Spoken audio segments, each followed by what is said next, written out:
তো চলো আজকে করব নিজের স্কিন কেয়ার করা মানেই কিন্তু প্রচুর প্রোডাক্ট ইউজ করা না, কিছু প্রোডাক্ট দিয়েও কিন্তু স্কিন কেয়ার করা যায়। আর এখানে দেখতেই পাচ্ছ আজ বসে গেছিলাম একটু স্ক্রাবিং করতে। স্ক্রাবিং করার আগে কিন্তু আমি মুখটাকে ভালো করে কুসুম গরম জল দিয়ে হালকা করে ড্যাব করে নিয়েছিলাম। কোনোদিনই ড্রাই ফেসের ওপর কোনোদিনই স্ক্রাব করতে নেই, আর পিম্পল হলেও স্ক্রাব করতে নেই।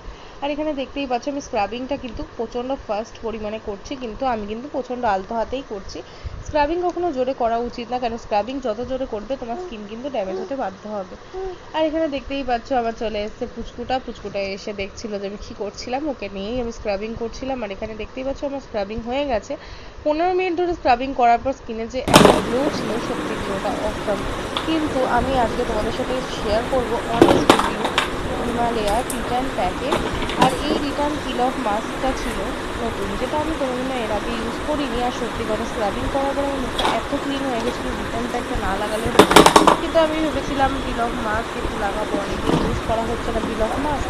কিন্তু বিশ্বাস করো বন্ধুরা, এই মাস্কটা লাগানোর পর কোনো রকম কোনো গ্লো, কোনো রকম কোনো ক্লিনিং স্কিন কিচ্ছু পাইনি।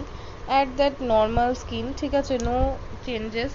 তো এখানে দেখতেই পাচ্ছ প্যাকটা আমি লাগিয়ে ফেলেছি। আর আমি সব থেকে বড় ভুল করেছিলাম, যেটা তোমরা করো না, গলায় লাগিয়েছিলাম, কেননা প্যাকটা অনেক বেশি ছিল, আমার মুখে এতটা লাগানোর প্রয়োজন হয়নি, তাই জন্য আমি গলায় লাগিয়ে নিয়েছিলাম। তো পরে এটা আমার তুলতে খুব কষ্ট হয়েছে। আর এখানে মুখে পুরো প্যাকটা শোকাতেও সময় লেগেছিলো ম্যাক্সিমাম 15 থেকে 20 মিনিট। 20 মিনিট পরেও স্কিনটা একটু অয়েলি ছিল।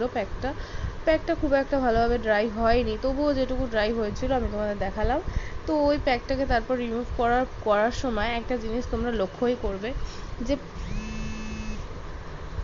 তো দেখতেই পাচ্ছ ফেস প্যাকটাকে রিমুভ করার সময় কোনো রকম কোনো মানে কিছুই গ্লো আমি দেখতে পেলাম না। তো এখানে শুধুই পেন হয়েছে আমার, ব্যাস আর কিছুই না। আর এখানে একটা জিনিস তোমাদের সাথে শেয়ার করবো, যেটা হচ্ছে এই ফেস প্যাকটা তুলতে গিয়ে আমি এতটাই বোর হয়ে গেছিলাম যে সিম্বার সামনে গেছিলাম, সিম্বা কিন্তু আমাকে একটু হেল্প করে দিচ্ছিলো। আর কেমন লাগলো আমাদের ভিডিওটা অবশ্যই জানাতে ভুলো না, কমেন্ট করে লাইক শেয়ার করে দিও। আর এইভাবেই আমাদের ভিডিও দেখার জন্য আমাদের চ্যানেলটাকে অবশ্যই সাবস্ক্রাইব করে বেল নোটিফিকেশনটা বাজিয়ে দেবে, যাতে আর কি আমাদের ভিডিওগুলো সবার প্রথমে তোমরা দেখতে পারো।